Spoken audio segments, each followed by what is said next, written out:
2022. Dimitri Pavlenko. Nous sommes le lundi 9 mai, ça y est, Emmanuel Macron est officiellement investi d'un second mandat présidentiel. Europe 1 vous a d'ailleurs fait vivre la cérémonie en direct samedi matin. Le président de la République a d'ailleurs employé une drôle de formule dans son discours, parlant d'un peuple nouveau, confiant à un président nouveau, un mandat nouveau, comme si c'était un peu un autre homme qui avait été élu le 24 avril. Le président, qui d'ailleurs va parler d'Europe aujourd'hui, se dirige-t-on vers un nouvel élargissement à la faveur de la guerre en Ukraine? La question est un petit peu partout dans la presse ce matin. Eh bien, nous l'aborderons ce matin avec nos trois éditorialistes du jour. Bonjour Charlotte Dornelas. Bonjour Dimitri. Journaliste à Valeurs Actuelles. Bonjour Guylaine Ottenheimer. Bonjour. Rédactrice en chef à Challenge. Et Jean-Christophe Gallien, politologue, conseiller en communication. Bonjour Jean-Christophe. Bonjour Dimitri. Tiens, Guylaine, je commence avec vous. Emmanuel Macron promet d'être un président nouveau. Alors, qu'est-ce que vous comprenez dans cette formule qui est abondamment commentée ce matin? On se dit, tiens, c'est étonnant. Lui qui misait sur la continuité de son action semble vouloir introduire une sorte de rupture. D'abord, il aime bien les mots. Et donc, il utilise ce mot pour cacher une vacuité, parce que c'est vrai que il y a eu un enthousiasme, il y avait une vraie, il y avait un vrai but dans sa première élection.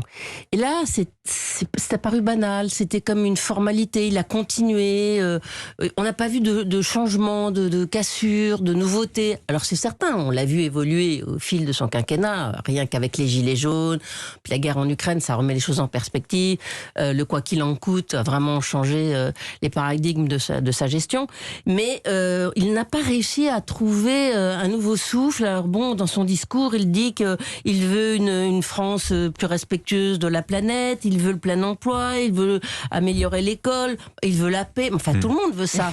Mais le comment, avec qui, sous quelle forme, jusqu'où, ça il l'a pas encore dit.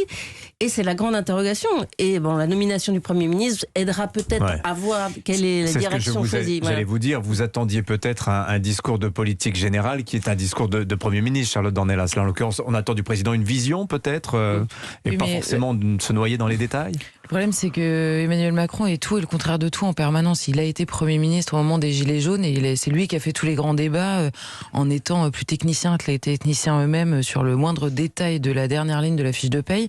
Il est capable de faire ça aussi. On l'a vu pendant le débat d'entre-deux tours qu'il a été capable d'être beaucoup plus Premier ministre que de donner une vision à ce moment-là. Il ne participe pas à la campagne avec des lieutenants qui partout nous expliquent que de toute façon tout ça est une formalité puisqu'il s'agit de continuer. Et le jour où finalement il s'agit de continuer, finalement tout va être nouveau. Alors moi je suis absolument d'accord, c'est le genre de formule qu'affectionne particulièrement Emmanuel Macron, c'est-à-dire qu'il le dit parce que je suis sûre, alors c'est de l'analyse très personnelle, mais ça sonne hyper bien, c'est hyper lyrique et c'est vachement bien, et en plus tout le monde va passer 10 jours à essayer de l'expliquer. Il adore ça, j'en suis certaine. Donc voilà, un président nouveau, non mais franchement un président nouveau non, un mandat nouveau peut-être. Allez, on va sûrement passer à la question suivante alors. Et un peuple nouveau. Visiblement je tombe dans le panneau. Non mais peuple nouveau, je sais pas, ça mériterait une précision. C'est le truc le plus étonnant de sa formule, peuple nouveau. Alors pardon, mais c'est quasiment. Alors on va se tourner, alors parce que la communication politique, précisément Jean-Christophe, c'est votre métier. Qu'est-ce que vous comprenez à travers ça? Et je suis d'accord avec Charlotte quand elle dit que peuple nouveau, véritablement, c'est peut-être là qu'est la question la plus étonnante. C'est-à-dire on peut se poser une vraie question, parce que on est presque à l'aube d'un homme nouveau, parce que dans le peuple il y a forcément des hommes et des femmes. Et donc là-dedans, il y a une profession de foi presque qui fait suite pour moi, pour le coup. Alors si on prend la Révolution il y a 5 ans... Il a dit, je fais le serment de léguer... Donc il y a quelque chose d'extrêmement solennel dans les mots qu'il a employés. Non mais là, on n'est pas dans l'incantation seulement. Je pense que d'abord, il faut en être convaincu, parce que s'il n'était pas convaincu, on resterait dans le cynisme qui a été quand même sa pratique à lui, politique, parce qu'il faut quand même revenir à la base. Après la Révolution, il y a eu le cynisme. Et donc, effectivement, effacer ce qui n'est plus une page blanche. Il tente d'effacer. Et quand il est arrivé en 2017, évidemment, la page était blanche pour écrire ce qu'il voulait.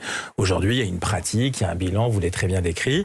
Et puis, il faut des mots très forts, très puissants. Au-delà de ce qui est Renaissance, mais ça c'est raccord avec ce qui est le nouveau nom du parti, Renaissance après Révolution, Homme nouveau ou Peuple nouveau après Révolution.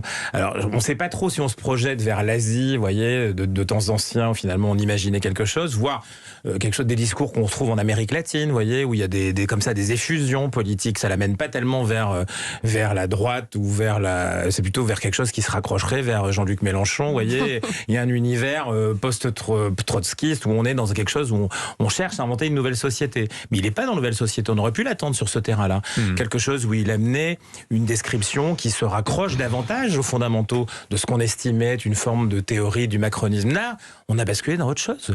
L'homme nouveau, le peuple nouveau, on est vraiment dans une autre littérature. C'est-à-dire qu'il a quitté ses fondamentaux philosophiques et il se bascule dans quelque chose qui est, pour moi, quelque chose un peu messianique. Ouais. Exactement. Ouais. Et on sent qu'il dépasse les frontières. Parce que au-delà de la France, son discours, c'est pas tant la France par rapport au climat, c'est pas tant la France par rapport...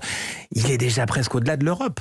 On sent qu'il s'est installé au-delà de l'Union européenne même, et qu'il est en train de parler à Vladimir, à Xi Jinping, à M. Biden, ou à, en tout cas, les peuples de cette planète. Alors l'Europe, on va en parler dans un instant, mais avant cela, quand même, la réalité politique d'Emmanuel Macron, c'est qu'on est dans cette espèce d'entre-deux électoral, à 5 semaines maintenant des législatives, et on voit bien quand même se dessiner une stratégie de campagne de 3e tour, d'une certaine manière, comme dit Jean-Luc Mélenchon, précisément pour Emmanuel Macron et tous ses soutiens, c'est de cogner sur Jean-Luc Mélenchon.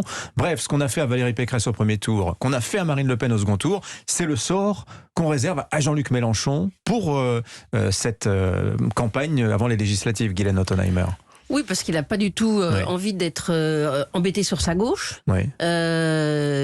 Mais du coup, il laisse un angle mort complètement sur l'extrême droite, parce qu'il n'est pas du tout certain que ce soit pas Marine Le Pen qui est le plus fort groupe à l'Assemblée nationale, qui représente la première force d'opposition. Donc il est en train de choisir là quelle opposition il préfère.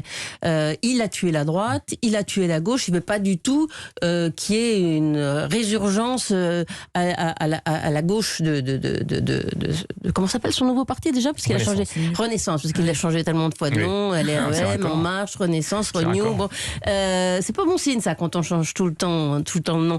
Mais de toute façon, je vais dire cette histoire de Mélenchon Premier ministre qui gagne les législatives. Enfin, je veux dire, je sais pas qui y a cru, mais même si les projections des sondages sont complètement hors sol, puisque ça dépend de chaque circonscription, il y a quand même des rapports de force sur le terrain.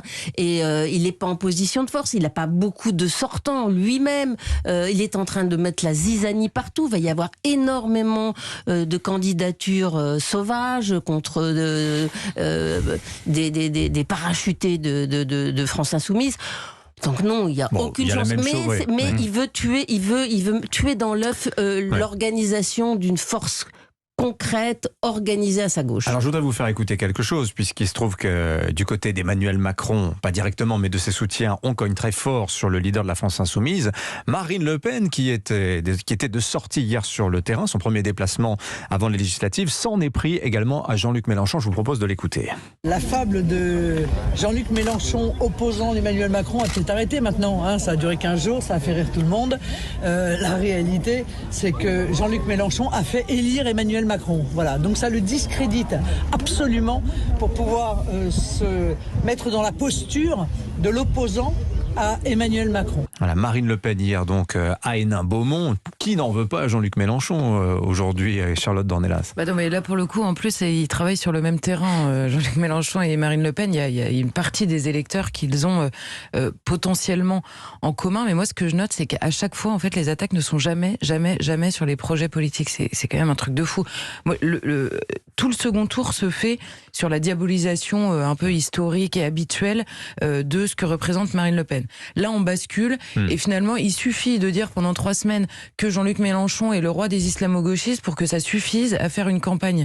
C'est-à-dire concrètement, en fait, Jean-Luc Mélenchon, il y a des gens qui adhèrent ou qui rejettent le reste, peu importe. Il a des électeurs qui ont choisi certaines choses. Il a un regard, en effet, sur l'Union européenne telle qu'elle est aujourd'hui. Il a un regard sur ce que doit devenir la société, la fameuse créolisation. C'est un projet de société et ça n'est jamais attaqué. Et là, on voit Marine Le Pen qui nous dit il a fait élire Emmanuel Macron, évidemment, elle fait référence à son non-positionnement, on va dire. Pas une seule voix pour Marine Le Pen, voilà ce que dit Jean-Luc Mélenchon. C'est ça, pas une seule voix pour Marine Le Pen, où en effet, on sentait qu'il était entre ses électeurs et son aspiration personnelle, peut-être, à voter plus Emmanuel Macron, évidemment, que Marine Le Pen dans son cas.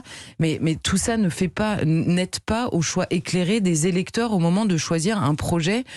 Alors, évidemment, même si c'est pas pour être Premier ministre, parce qu'on comprend que pour susciter l'élan, l'élan Jean-Luc Mélenchon, d'ailleurs c'était assez malin de sa part, puisqu'il n'y a que lui qui existe dans cette campagne des législatives, il a parlé du côté Premier ministre, mais même sans député La France Insoumise, ça vous change un paysage politique et ça vous change les 5 ans à venir aussi dans le débat politique du pays. Ouais. Jean-Christophe, vous voulez ajouter, parce que sinon on passe à l'Europe. Non, c'est juste que c'est vraiment le 3e tour de la présidentielle. On voit bien qu'on est toujours dans les mêmes affrontements. C'est-à-dire que les partis politiques ont vraiment perdu. On a une coalition, une autre coalition, un parti qui est un peu isolé puisque l'autre s'est effondré, on ne sait pas où il est parti. Et donc on a 3 blocs qui sont là et des républicains, comme vous disiez, qui vont tenter d'exister dans l'affaire. Donc vraiment, c'est plus un duel. On est toujours dans le même trio, avec les 2 qui sont arrivés en tête au premier tour, et puis un qui s'est rattrapé en invoquant la 4ème République, mais en étant très 5ème République finalement. Ouais.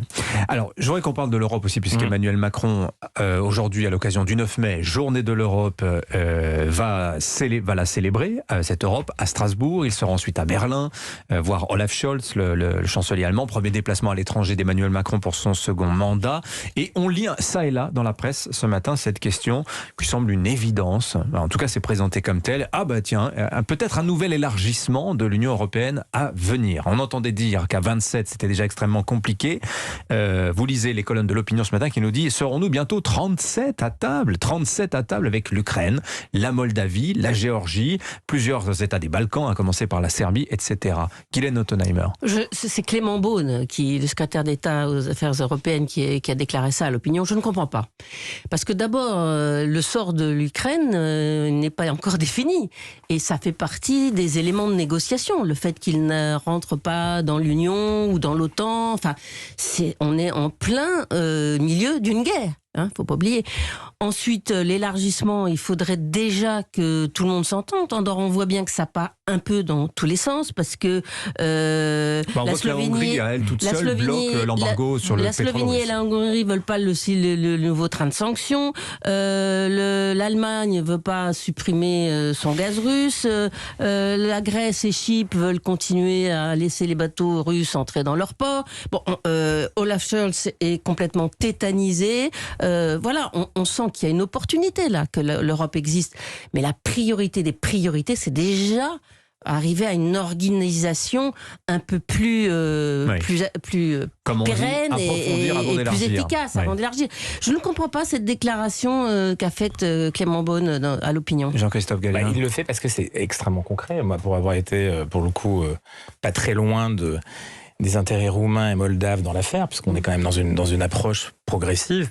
Quoi qu'on puisse en dire, la Russie, via sa Nova Russia, va s'approcher des frontières européennes, en tout cas sur le bord de la mer Noire, qui est un bord européen, c'est une mer européenne, faut pas l'oublier. Et il y a aujourd'hui des dynamiques très fortes. Une aspiration très forte. Non, mais des dynamiques très fortes parce que les Roumains poussent leur pays frère ou sœur, la Moldavie, que la Géorgie on a fait une démonstration de force assez extrêmement importante, alors qu'on n'est pas dans le continuum, on a que la mer entre les deux, mais c'est vrai. Et il y a cette dimension. Alors l'Ukraine, c'est des pays qui appartenaient à des zones de partenariat. On appelait ça le partenariat oriental. Je parle de la Moldavie, je parle de la Biélorussie qui est toujours dedans, l'Ukraine, et après vous avez les zones du Caucase. Donc on est dans un processus qui a été freiné. Pourquoi freiné? Parce que la Turquie. Oui. Je rappelle juste que la Géorgie, c'est plus proche de Téhéran que de Bruxelles. Oui, non, mais exactement. Mais pour autant, depuis très longtemps, il y a des liens qui sont dans ce partenariat oriental et qui en plus fabriquent stratégiquement même des relations sur le gaz dont on parle qui vient de l'Azerbaïdjan, le pétrole, ainsi de suite. Oui. Donc on est dans des vraies réalités. Simplement, ça a été bloqué pendant très longtemps parce qu'il y a le dossier turc. Et le dossier turc a bloqué toute velléité d'élargissement. Et de fait que aujourd'hui les États-Unis démocrates ont très largement otanisé, disons-le clairement, l'essentiel de ce continent, de l'Union européenne, ça n'est plus...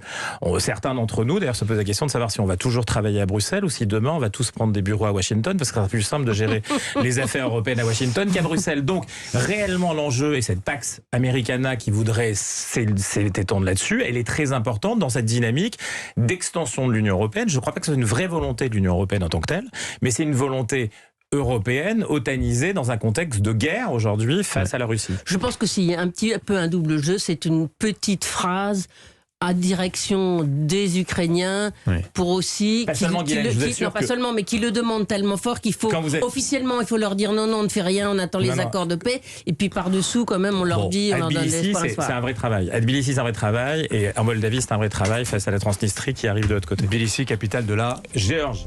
C'est bien, il connaît bien sa géographie, Jean-Christophe Gaillin. Merci à tous. On parlera de l'Europe, parce qu'évidemment, j'ai senti une passion, Guylaine et Jean-Christophe, entre vous sur ce thème-là. Charlotte, on en reparlera également. Très volontiers. Désolée, Charlotte. Excellente journée à tous les trois. Bonjour Philippe Vandel. Bonjour Dimitri.